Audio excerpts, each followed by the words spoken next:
You know, when you get into a hard time, you don't just say, well, I'm just going to tough it out and I'm going to get through this. Here's what happens to people. Your family can't stand you. No question about it, folks. I'm not saying that for effect tonight. I'm saying that for the truth. I've got all kinds of problems. And you've got people out there that mean well, but some of those people out there that mean well can get you in trouble.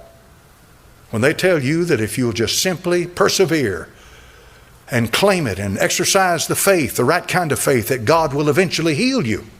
That's not always so, folks. That's not always so. Well, there is no God. These things are written that you might believe. Some fantasy of the mind, some interpretation of things. Now, if you read something like this, does it not? I thought, man, you need to stop and digest that. This generation is watching, it's accelerating. Things are moving quicker than they did before, but they don't believe it. Jesus Christ is in every page of this book.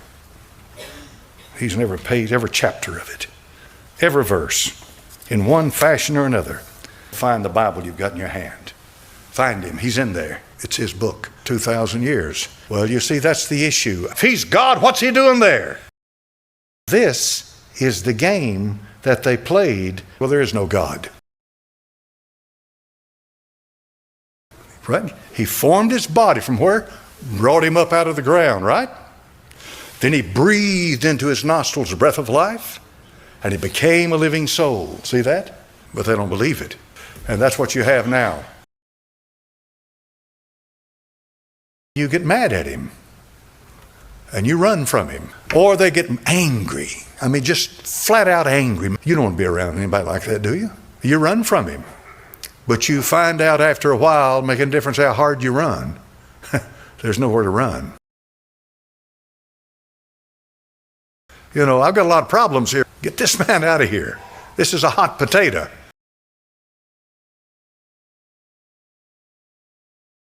Well, you're getting what you deserve. Everybody say, you made your bed, now sleep in it. Yeah, you're getting what you deserve. Finally caught up with you, didn't it? That kind of stuff. The only thing that can keep me sane. You see, you have to use some plain sense. It's not lawful for us to put any man to death. Oh, is it not? You stoned Stephen to death. At your leisure, you'd stone whoever you wanted to death. Better do what you're supposed to do, or we'll turn you over. You can feed off of somebody else's sorrow and woe. Oh, yeah. So what does it make? It makes you feel superior. It exalts your pride, your ego. I don't respect any man that doesn't walk with a limp. What do you think about that? We've all been there. Every one of us. Things happen like that, don't they? You get forced into things. It's not what you want to do, but you get forced into them. He was forced into it. You hear little things here and there that just kind of grab a hold of you, and this was a good one. Nothing like passing the buck.